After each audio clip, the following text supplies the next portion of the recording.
Welcome to the Wickedly Smart Women podcast, featuring stellar conversations with emerging and established wickedly smart women. Thanks for joining us today as we celebrate women who are committed, care deeply, and have the courage to take action and create conscious change all around the world. Now here's your wickedly smart host, Angel B. Hartwell.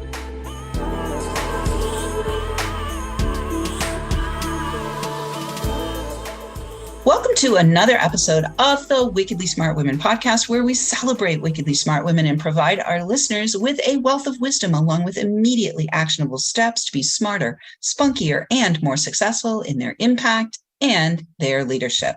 This is your host, Angel B. Hartwell, and today we welcome our special guest, Alara Sage. Alara is a teacher, mentor, and healer, and works with the courageous, those who are willing to show up and who deeply desire to live an authentic, creative, pleasurable, and fulfilled life. With over 15 years of training and experience, she can hone in on individuals and assist them to unlock their full potential. Using her methodology, she helps people to bridge the gap between conceptual understanding of mind, body, spirit, and the true embodiment of higher levels of consciousness. So I am very excited to have you here today. Welcome to the show, Alara. Yay, I'm so excited to be here. Thank you. All right. Well, I want to start this conversation on the subject of embodiment. And I'm curious if embodiment is something that you came by naturally. Like, were you the kid who was always really comfortable in your body? Or was it something that had to be practiced in order for you to get to the stage where you're at now? Yes, definitely something that I had to practice. And the interesting thing to me was in my spiritual practice, I learned a lot of meditation, and I didn't even understand until one day in a meditation, I was told to really be in my body. And I didn't even understand until that day how much I had really been out of my body, even in meditation. So that process, years and years of meditation really took me out of my body, which is something I feel like I don't talk about a lot. And so my main teacher is myself in my meditations. I'm always learning new things, being told to do things. And one day it was just like, really breathe into your body, feel your body, open your eyes, be in the moment. And I was really floored by the sensations that I started to experience when I came into my body. And that was the beginning of my process of what I would call embodiment. Beautiful. Well, so one of the things that I experienced was I didn't realize it myself either, that I had spent most of my life outside of my body. And it wasn't until I got into a yoga practice and the yoga teacher one day said, we were in Shavasana, and she said, look down at your heart. And I realized that I couldn't even look down at my heart.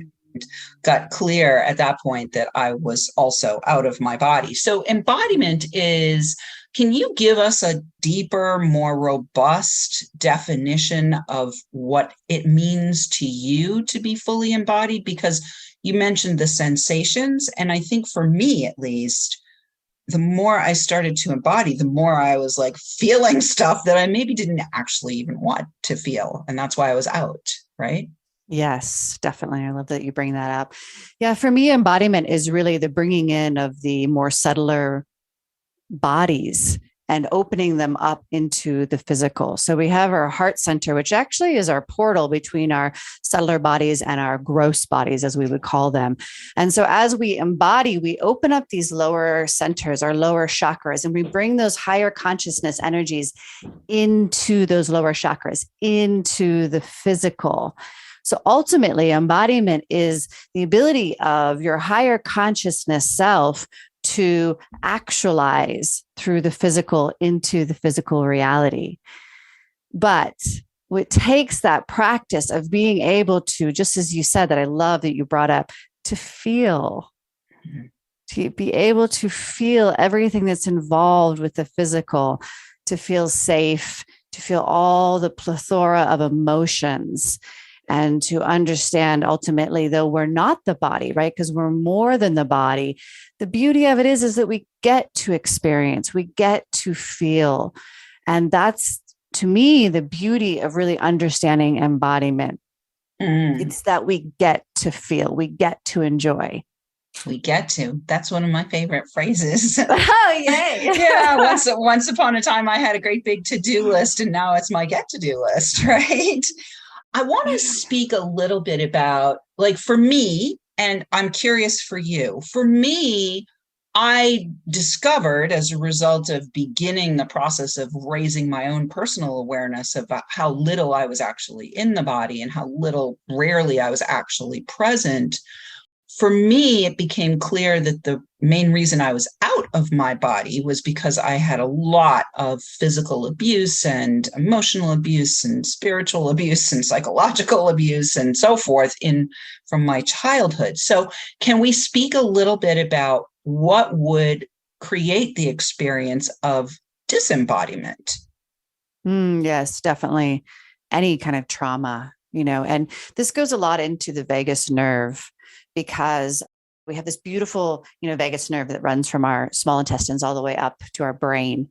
And ultimately that's meant for rest and digest. But when we hit trauma, we go into fight or flight. And I loved this. One time I watched this really great, I don't remember what it was, but there was this great explanation about how if you watch a gazelle being chased by a lion, if the gazelle lives, it goes through kind of this like spastic movement afterwards that releases all of this stress out of its nervous system. And then it like grounds back into its body and, moves on, right? Well, as humans, we don't do that. We don't know how to release that trauma and that stress from our nervous system. So it gets stored there. And again, that ultimately is just a lot of pain and sensation in our nervous system. And actually, our nervous system really just begins to shut down. It doesn't know how to engage really anchored and clearly with the experiences of the physical. And again, that's the big part of it that I work with people is this lower section. So again, the connection between the heart and the gut, right? Or even the brain and the gut, and opening up that nervous system, releasing those traumas, which can be mental trauma, it can be emotional trauma, it can be physical trauma. That's all of the gross bodies. So anything that occurs to us in any of those bodies, any kind of trauma, if we're not able to, which who knows how to as a child specifically, to release that trauma from our nervous system, it gets stored there. Okay, so in addition to the impact on the central nervous system, can we also talk about other body systems and like what are key indicators that you are disembodied so that our listeners can maybe self-identify if they are challenged with that? Yeah, definitely. One of the key points for me was just always being in thought. And, the analytical mind and the constant stream of thought was one of the biggest pointers for me. But I'll share another one that I actually find much more close to my heart. And that was just the inability to enjoy pleasure, life, the moment. I was often waiting for the end results or the end of the day or whatever I was in. It was always about the end. Right? It was getting to the next level. It was getting to the next point of reference. And there was really not a whole lot of enjoyment or pleasure of the moment. Beautiful. Yeah, I resonate with that. So let's talk briefly about these folks that you work with, the courageous who are willing to show up and deeply desire to live this authentic, creative, pleasurable, fulfilled life. I know for me, from my own experience, I was so tightly wound that I didn't even have like awareness that I needed to be courageous or that I deeply desired to do any of these things until some of it started to unwind. So can you speak a little bit about where somebody would be that you could help with this process, this methodology of yours? Where would they be to be able to say, oh my God, I want what she's offering? Yeah, one of the biggest things that I find, I primarily work with women, and one of the biggest points is that they actually don't have a lot of pleasure in sex, or very little, or they just don't want to engage in that space. So even if they have a high sexual drive, they just find that when they're actually engaged, they're frustrated, or they're just not really able to relax and just enjoy themselves. That goes along with the creative mind. Like, some people will have maybe spurts of creative energy, or they feel like it's very fleeting.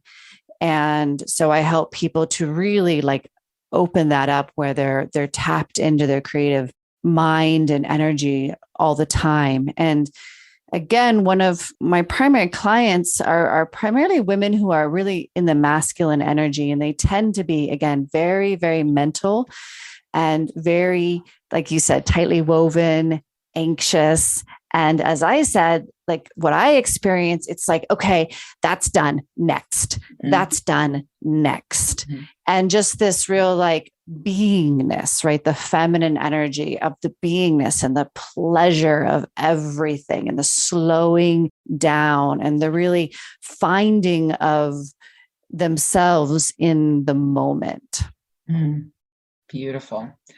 All right. Well, I think I have time for one quick more question before we have to go to the break. And I want my listeners here to, you're here listening to Wickedly Smart Women. So the smart part may be the indicator that you're way up in your head and may not be activating your wickedly pleasurable parts of yourself. So I'm guessing we have a lot of listeners here who would resonate with what you're saying.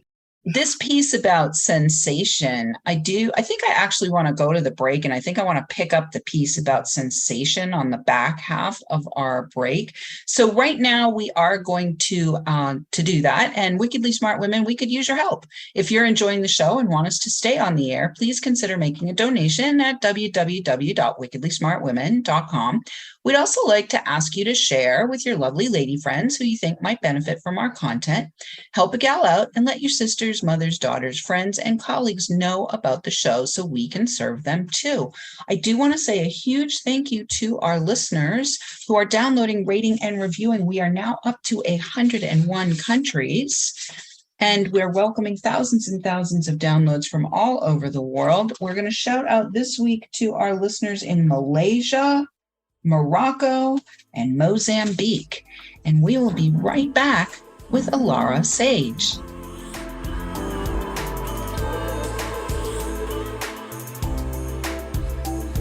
The Wickedly Smart Women podcast is brought to you by the Wealthy Life Mentor.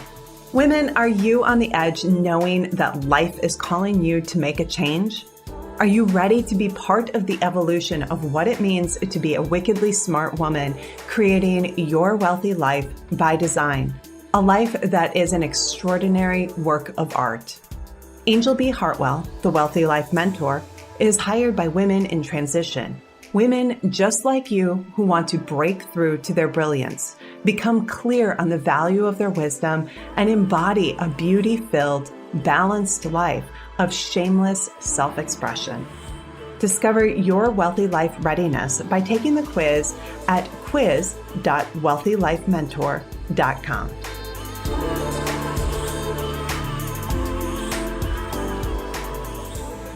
And we are back with Alara Sage.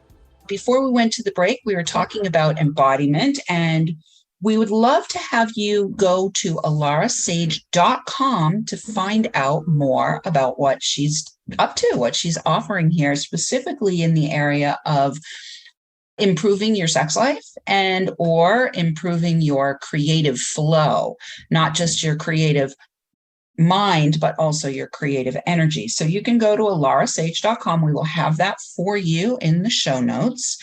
And so, Alara, I'd love to have you now. Let's talk about this idea of sensation and sensory, like becoming more sensorially aware.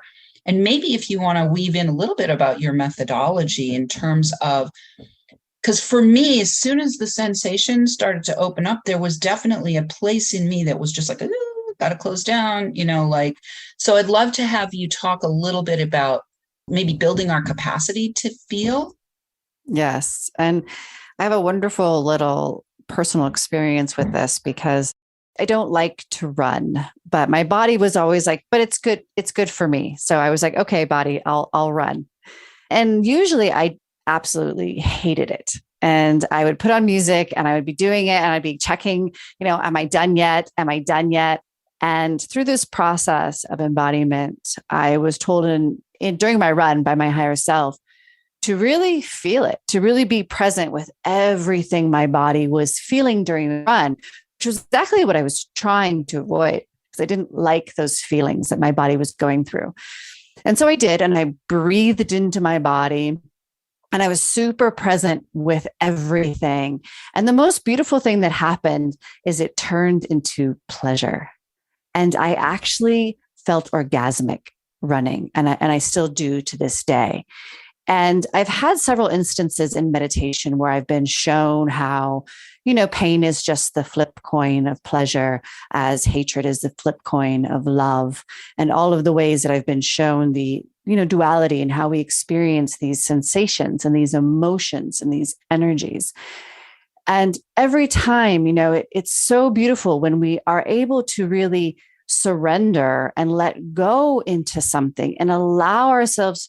Really, in my opinion, it's a lot about breathing and opening, releasing tension, how we can actually make it pleasurable and orgasmic. I love that. Well, it's interesting when you said it was running. One of the things that immediately came into my mind is probably many wickedly smart women around the world who are like, got to get my run in, right? Mm-hmm. And they're getting their run in for the purpose of checking it off the list, of getting their run in because, it's the right thing to do. It's the healthy thing to do, but they're not really in the run is what I'm hearing. And so this is a great invitation to just use that as a practice. If you're a runner, to be in the run and not checked out of that or any other aspect of your life, correct? Yes, exactly. And really anything that you don't enjoy, or even if you have cramps or menstrual cramps, one of the things I went through at one point was I had severe pain in my kidneys. And again, my higher self was like, just breathe, relax, let go, be really present with the pain. And again, I did. This was many, many years ago. And again, it flipped into bliss, actually. But because we automatically have definitions and descriptions that we give to the sensation, and we have a meaning, therefore it means this, and I don't want to experience that. When we really just let all of that go and say, I don't know, what's really here? If I were to really be with it and breathe into it, relax my body, right? Relax the muscles, relax the tension that I'm holding against it, what really arises? That's when the pleasure comes through. Beautiful. All right. Well, there's two different directions I want to go now. So the first is when you said enjoy.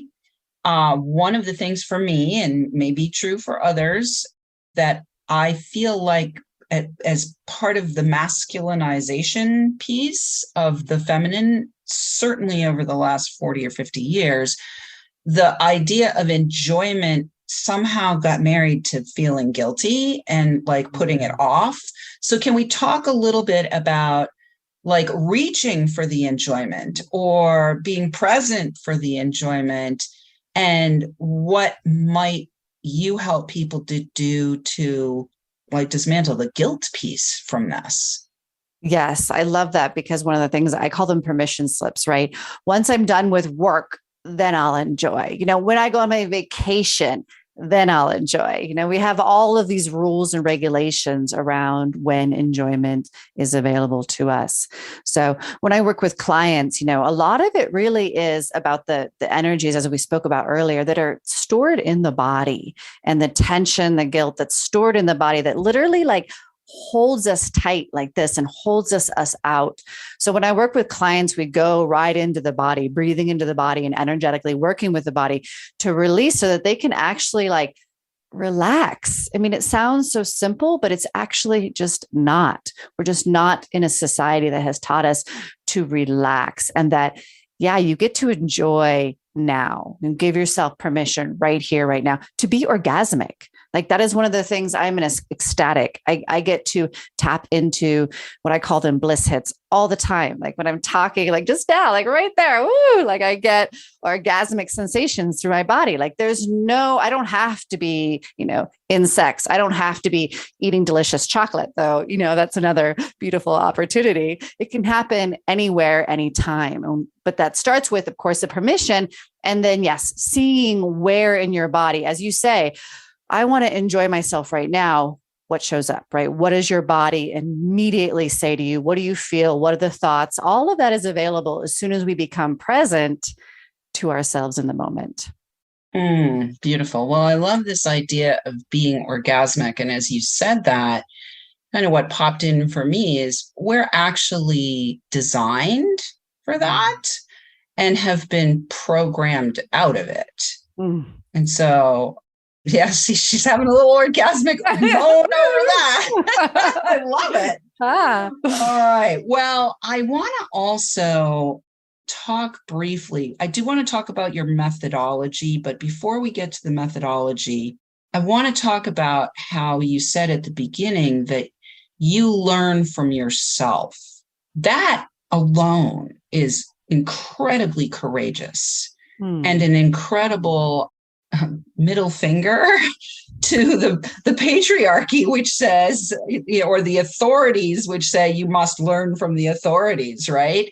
So I'd love to have you just speak briefly about how that happened. Like, how was it that you made the decision to learn from yourself? I don't think I ever really made the decision. I would love to claim that, but it's always just happened. I had a spontaneous Kundalini awakening, and all of my my journey has not been the direction I thought it was going to go. Everything that has been brought to me that has to do with my true life path has been in meditation. Again, it is courageous. I have my dedication has been in facing myself and honoring this path and doing it for the higher good of all involved, all the people on this planet.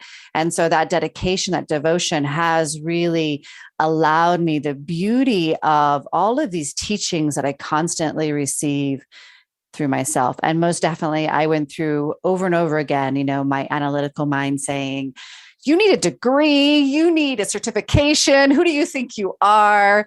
And, having to let that go and trust my inner wisdom. Beautiful. I love it.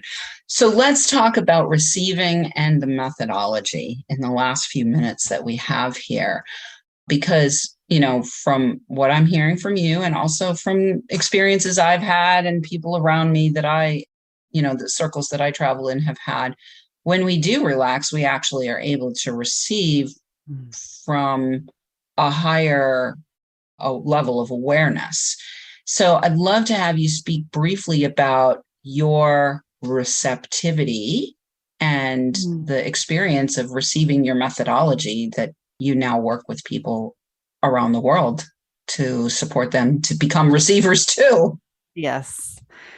For me, it's always about trusting yourself, which, we don't always have at the beginning. So it's about receiving and taking action towards that. That's one of the biggest things I teach, that, we increase our intuition, we increase that receptibility when we say, okay, I heard you, and I'm going to take action to back up that I know that in my heart to be true, despite what my analytical mind says, despite what other people, that's the courage part. There's been so many times I've taken great, great leaps of faith that I knew very, very strongly. I always said I didn't have a choice. Of course I did, but it felt very strongly to me. And those were the points that deepened that conversation, I call it, with myself, where I opened my ears and the conversation became stronger. So, with my methodology, it's a lot about helping women first and foremost learn how to really breathe into the body and feel and be comfortable with what they're feeling, to feel safe with all the emotions, all the sensations. And then at the same time, really seeing what arises with those limiting beliefs and the ego mind that, always wants to come in and shortcut us and try to redirect us. So I give them very clear steps on how to work with their body, their emotional body, and their mental body to work through these processes with themselves so that they really open up this conversation. My clients always get just a massive increase in their self-trust, their self-love, and their communication, their intuition, all of that. It's beautiful. So they're guiding themselves. Like that, my whole objective is that they don't need me anymore. I love that. Well, that's one of the things that's my objective when I'm working with my clients as well. It's like, please, I want you to be empowered, not be, thinking that I'm the authority or the guru. I love that. Well, and it also sounds like your methodology becomes a practice. It's more than just a like, do this and this wonderful thing will happen. It sounds like it's a practice and a lifestyle choice. Definitely. Yeah, yes. Great. Awesome. Well, Alara, it has been absolutely fantastic having you today. I've thoroughly enjoyed your orgasmic, blissful presence. We have had guys outside the door making all kinds of hammering noises, so hopefully that will not be an issue for our listeners. But it's pretty funny that there's hammering noises and guys outside the door when we're talking about orgasms. That's pretty happy making for me. So, all right. Well, listeners, we do love your feedback. Please do let us know what you thought of today's show by calling into our listener line. We'll have that number for you in the show notes, or you can send in questions or guest suggestions to listeners at wickedlysmartwomen.com. We might even give you a shout out on the show. Thanks for tuning in. Keep your ears open and remember, you are a wonderful woman. Thanks for tuning in, downloading, and listening. Be sure to rate and review Wickedly Smart Women on Apple Podcasts and share with other women who can benefit from today's episode. Wickedly Smart Women is the premier podcast series for informing, activating, and inspiring the leader who carries profound wisdom and knows that now is the time to welcome wealth. We welcome your feedback and guest suggestions and invite you to subscribe to our mailing list to be notified of each new episode at wickedlysmartwomen.com.